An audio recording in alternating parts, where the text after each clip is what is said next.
I saw myself in the mirror, but it wasn't me. It was him. Wearing my shirt.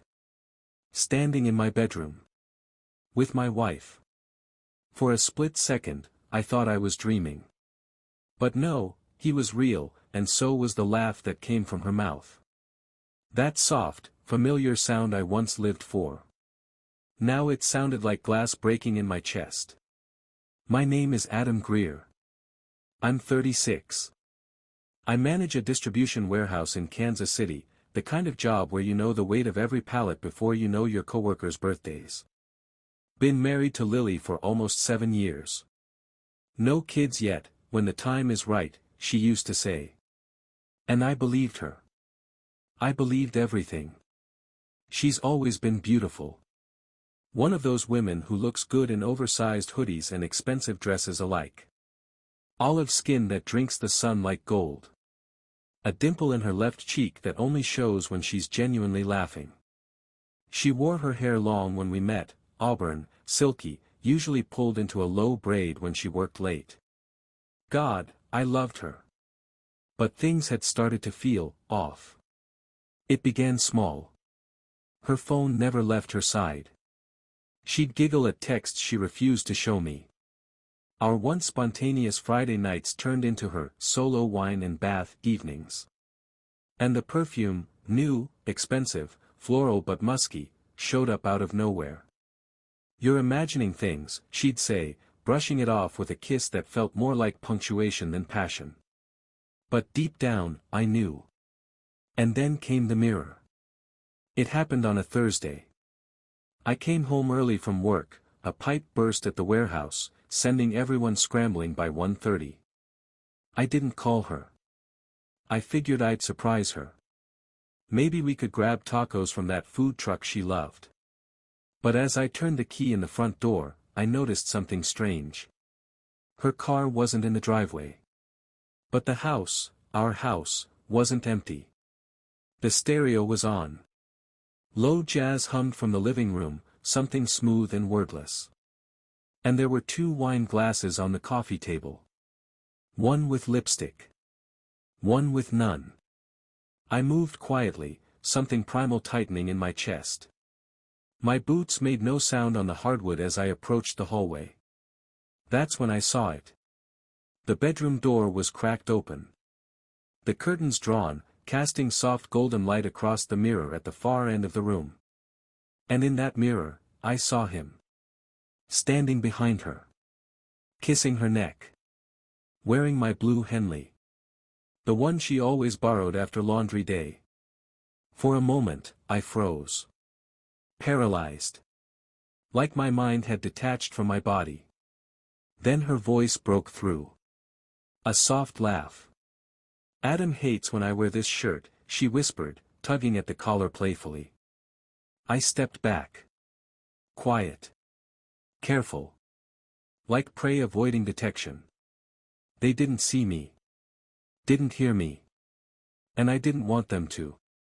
I walked out, drove 2 blocks, parked in a grocery lot and stared at my trembling hands. And that was when my real hell had just begun. I sat in my truck for 2 hours. Didn't cry. Didn't scream. Just sat there with the windows rolled down and the hum of passing cars filling the silence. My thoughts didn't make sense. They swirled, tangled, blurred into static. Every time I closed my eyes, I saw her reflection in the mirror. Her smile. The curve of her neck. His hands. I told myself it wasn't what it looked like. Maybe it was old footage. A dream. A mirage. Maybe it was her brother. Except she didn't have a brother. I laughed at that thought, sharp and bitter, and immediately hated myself for it. This was my wife. My Lily. The woman who traced hearts on my arm when we watched movies. Who cried when I bought her a used piano because it looked like the one from her grandmother's house. Who once waited outside my job in the snow just to bring me hot cocoa and a handwritten note that said, "In case you forget how much I love you today." That Lily. The same one now wrapped in another man's arms inside our home. But denial's a hell of a drug. And I downed it like whiskey. I drove around aimlessly until the sun started dipping below the skyline. I couldn't face her yet. Not while my mind was still clawing at possibilities, trying to rewrite the scene I'd witnessed. When I finally pulled into our driveway, her car was there. Lights on. Curtains drawn again. Inside, the house smelled like lavender and lemon, her go-to candle combo. Everything looked untouched. The wine glasses were gone. The bedroom door was wide open, and the bed was made. She was in the kitchen, humming, barefoot, her hair damp from a shower. She turned and smiled like nothing was wrong. "Hey, babe. You're home early." "Yeah," I managed, setting my keys down carefully. Pipe burst at the warehouse. "Sent everyone home." She walked over and kissed me on the cheek. Her lips were warm. Familiar. "Dinner's almost ready," she said. "Your favorite. That Cajun chicken thing." I nodded, like I was underwater. I watched her pour wine, 2 glasses again. "Who were you hanging with earlier?" I asked casually. She paused. Then smiled, too quickly. "Oh, no one.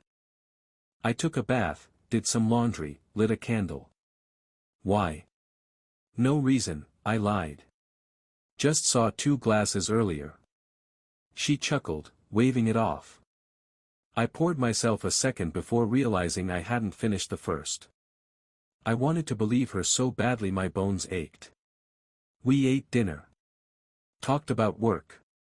Watched a rerun of The Office. She laughed at all the same parts she always did. Reached for my hand during the credits. Even kissed me before we turned off the lights. It was like she'd read the script of our marriage and hit every beat with precision. And maybe that's what scared me most. Because the woman lying beside me felt rehearsed. That night, I didn't sleep. I stared at the ceiling while she breathed evenly beside me. My mind played old scenes like a cruel projector. Her crying in the rain when I proposed at the farmer's market.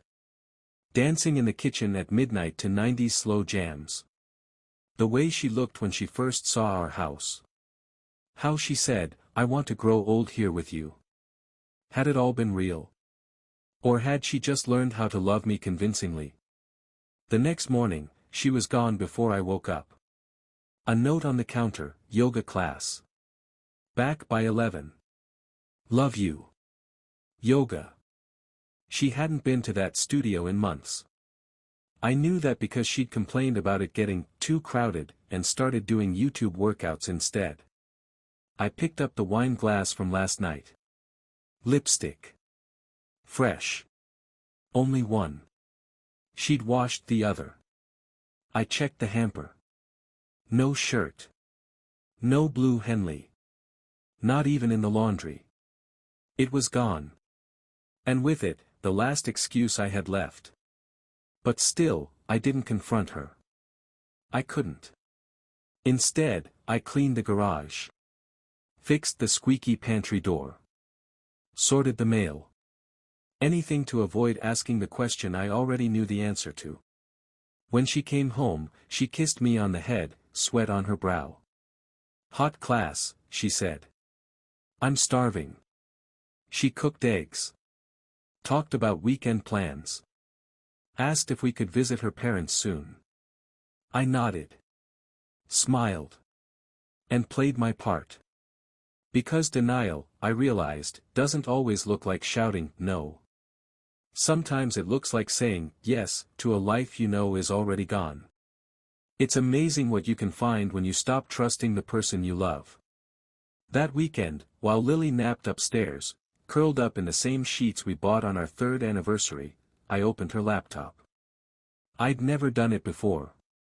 Never needed to. She used mine more than her own anyway. But something told me to try. It was unlocked.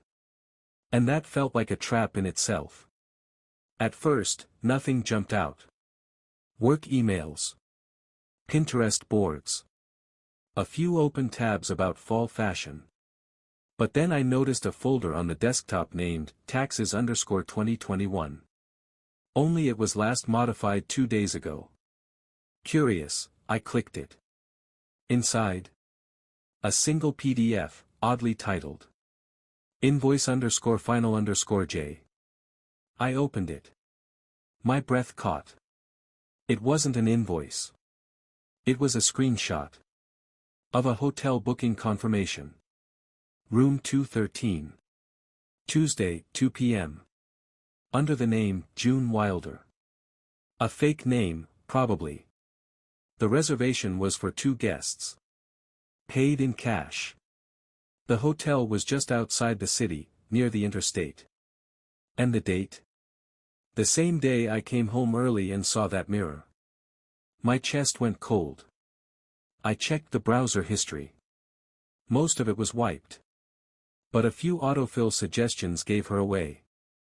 Best discreet motels near Kansas City. Cash reservation policy hotels. She hadn't even bothered to hide her trail completely. Maybe she didn't think she needed to. Maybe she thought I'd never look. I closed the laptop gently. Too gently. Like it might scream if I made a sound. That night, I watched her move around the house like nothing was wrong.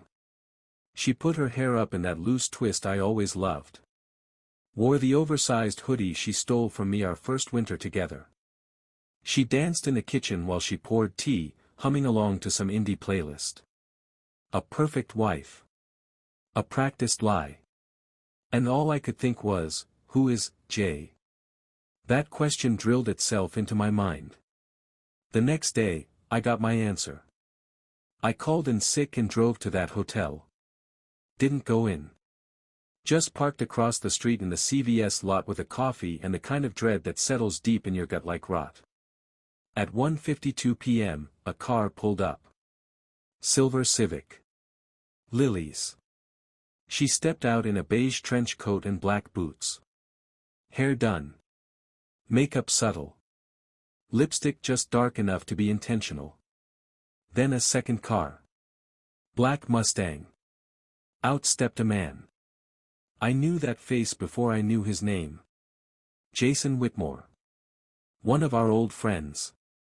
A guy from her office I'd met at a few holiday parties. Sharp dresser. Always laughing too hard at his own jokes.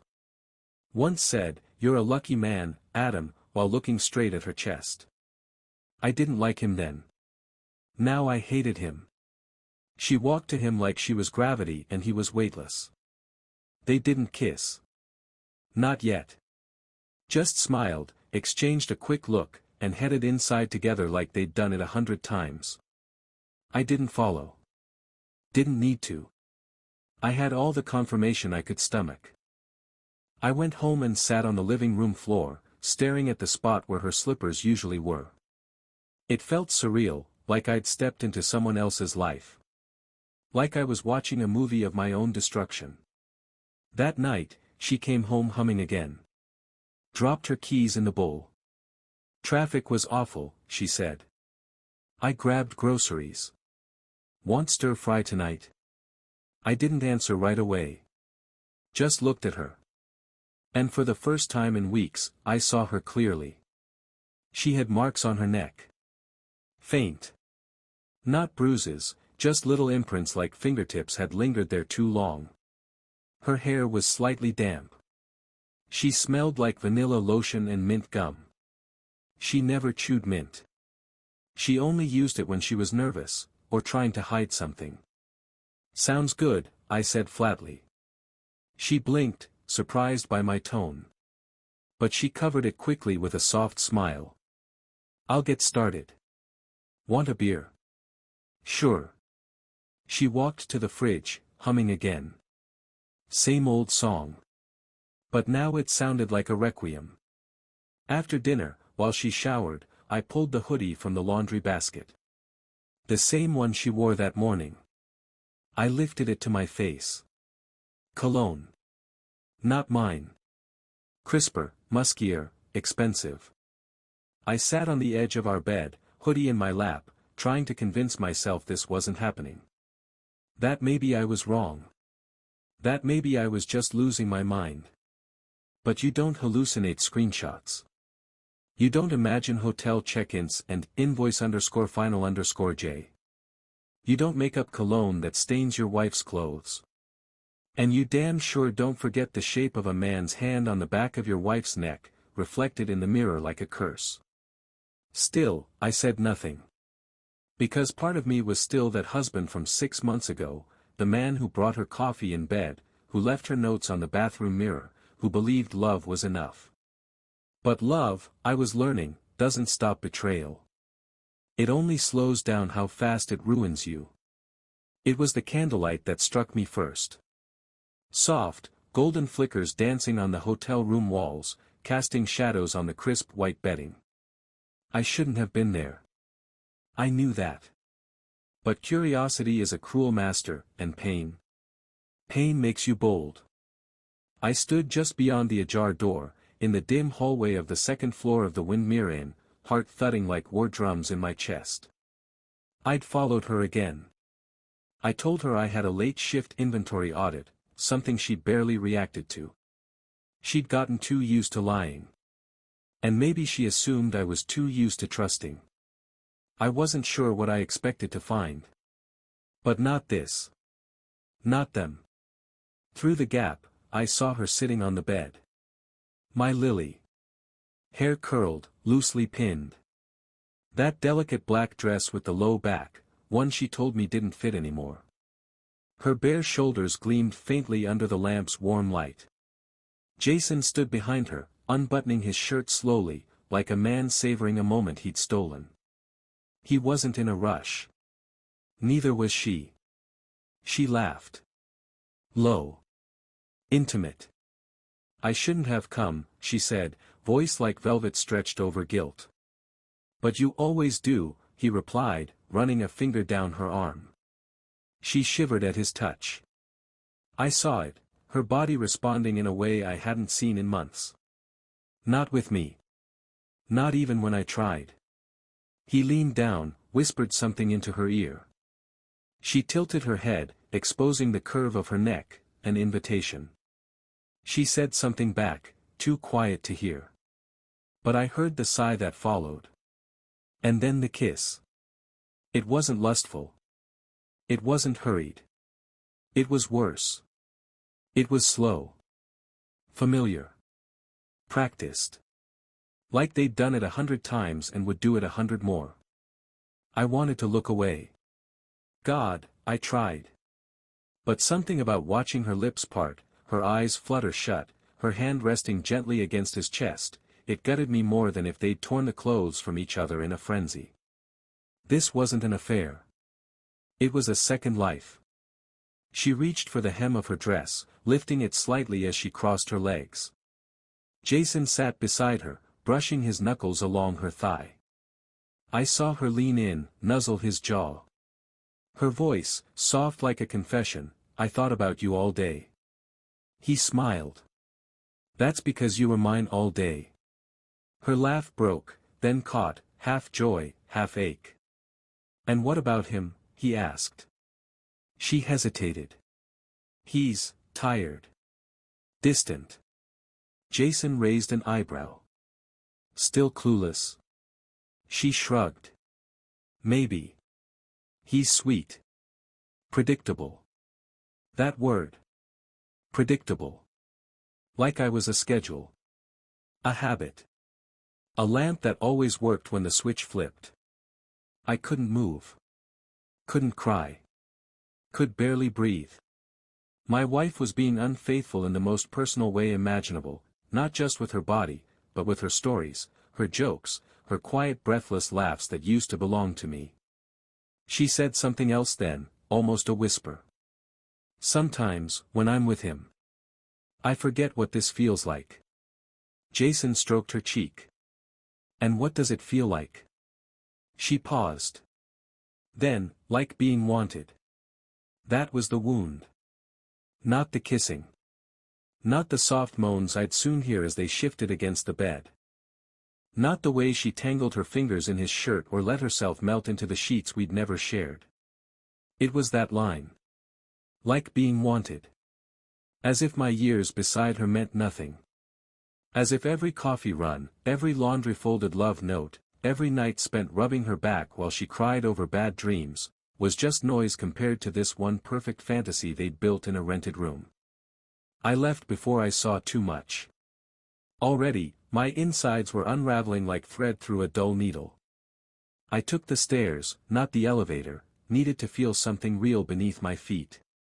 My hands shook on the steering wheel as I sat in the lot across the street, headlights off, car silent. I waited until their silhouettes moved behind the drawn curtain again. Two shadows, intertwined. The radio played something faintly as I drove. A song she used to hum while making dinner. Back when she still cooked. Back when I still mattered. At home, everything was where it always was. Our photo on the mantel. Her sandals by the door. The scent of her shampoo clinging to our pillows. And when she walked in an hour later, her hair tousled and lips still pink, she kissed me on the forehead like always. "Miss me?" she said, dropping her purse. I smiled. Lied. Always. I stopped speaking much after that night. To her. To my co-workers. To myself. The man I used to be, the steady one, the guy who made dumb jokes in staff meetings and brought home surprise donuts, was gone. I went to work, nodded through conversations, came home, ate dinner, and pretended to sleep beside a woman who had already left me with her body months ago. I think Lily noticed. But not enough to ask. Or maybe she did notice, and silence was easier. The worst part wasn't even the betrayal. It was how normal everything became afterward. I knew. She didn't know I knew. And we lived in that silent war zone together, sharing takeout and reruns and tiny lies between bites. I became obsessed with tracking her. Where she went. How long she stayed. The patterns. Tuesdays, always. Sometimes Thursdays. The Windmere Inn. Sometimes another place off Elm that had keyless check-in. She was careful, but routine makes everyone sloppy eventually. I stopped looking in mirrors. Couldn't stand to see myself, the man who knew everything, and still tucked her into bed. And one night, it broke me. I was standing in the garage, late. Tool drawers open, untouched. Just standing there with a wrench in my hand and the weight of every unspoken truth pressing down on my chest. Then I saw it. A photo on the wall, dusty from years of being ignored. Our anniversary trip to Savannah. She was wearing that yellow sundress, the one that made her laugh when the wind blew it up in front of the street performer. I was behind her, arms around her waist, both of us smiling like idiots. I reached out, touched the frame. And for the first time in all this, I cried. Not the kind of crying you do in private when you want relief. The kind that curls you in on yourself, makes your ribs ache. I slid down to the cold cement floor, wrench clanging beside me, and cried like a child. Because I still loved her. Even knowing what I knew. And that was the most humiliating truth of all. The next day, I called my best friend Ryan. Told him I needed to talk, no small talk. We met at the diner 2 towns over. I didn't eat. Just stirred my coffee until it went cold. "She's cheating," I said. He didn't blink. "With Jason Whitmore. Guy from her office." He muttered something under his breath I won't repeat here. Then, "What are you gonna do?" I stared at him for a long time. And said, "I don't know yet." Because I didn't. I wanted to explode. Burn her whole world down. Print every receipt, every hotel log, every whispered voicemail and mail them to her mother, her boss, Jason's wife, if he had one. But I didn't move. Not yet. Because part of me still clung to that man in the photo. The one who believed love could solve anything. The one who believed she was worth saving. But that man was dying. Fast.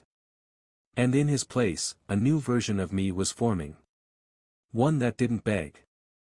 One that didn't stay silent. One that, soon, would set the truth on fire and make her watch it burn. It was a Wednesday when I finally stopped pretending. I had spent the morning printing. Sorting. Taping screenshots to manila folders like a detective losing his mind. Every message. Every hotel reservation. I even included a selfie she took in one of my shirts, sent to him, not me. Then I laid it all out on the dining table. Right where she'd see it the second she walked through the door. No more second guessing. No more shadows. No more pretending I couldn't smell another man on her skin when she kissed me goodnight. She came home humming. Car keys jingling, heels clicking, still texting as she walked in, probably him. Maybe arranging the next meetup. Then she saw it. Her step stopped dead. "What's this?" she asked, voice too flat. Too careful. I didn't move from the kitchen doorway. I'd been waiting there like a statue. "Go ahead," I said. "Read." She hesitated. I watched her eyes scan the top page, hotel receipt. Then the text messages. Her posture changed. Rigid. Still. Then her voice, barely above a whisper. "You went through my things." I actually laughed. "That's your defense? That I caught you too well?" She started gathering the papers like she could erase them. Like if she crumpled enough evidence, this might go away. "Adam, please, this isn't what it looks like." I stepped forward. "Then explain it to me. Explain what part of you being naked in a hotel room with Jason isn't what it looks like." Her face twisted, anger, guilt, something bitter between. "You've been distant for months," she snapped. "You don't even see me anymore." "Oh, I see you now," I said. Crystal clear. She opened her mouth to speak, then shut it. Turned away. I let the silence stretch. "I gave you everything," I said, voice low. "Time. Love. Trust. And when you broke it, you didn't just cheat, you used my kindness as your cover. Lied with my shirt on. In my bed." She didn't cry. That would have made her human. She just looked, cornered. And maybe for the first time, I saw the version of Lily that didn't need me. The one that had already moved on. She wasn't sorry she did it. She was sorry she got caught. "Are you in love with him?" I asked. She didn't answer. That was answer enough. I reached under the table and slid the envelope across to her. "What's this?" she whispered. "Divorce papers. Signed. All you need to do is finish them." She flinched. Like the word had teeth. "We can fix this," she said quickly. "We can go to therapy. You didn't even tell me how you were feeling." "I did," I said, voice steady. "Every day. In every way. You just stopped listening." She sat down like her legs had gone out from under her. I didn't sit with her. Instead, I walked past her, grabbed the small duffel I'd packed earlier, and headed for the door. "Where are you going?" she asked, voice cracking now. "Somewhere quiet," I said. "Where I don't have to look in a mirror and see what you turned me into." And with that, I left. No final kiss. No look back. Only the sound of the door closing behind me. And in that silence, I swear, I finally heard my heart exhale. I didn't go far. Just checked into a small lakeside cabin about an hour out of town, a place we talked about visiting but never did. Funny how many "somedays" we stacked and never touched. The first night was hard. The silence wasn't peaceful, not yet. It roared. Every sound reminded me of her. The creak of the bed. The scent of my own shampoo. Even the mug I sipped coffee from felt like it belonged to a man who still thought his wife loved him. I didn't sleep much. But I did wake up the next morning with something I hadn't felt in months. Clarity. The kind that slices clean through fog and heartbreak. The kind that says, you survived it. I took long walks by the water. Let the wind burn my skin. Let my thoughts tangle and unravel. I journaled, just stupid things at first.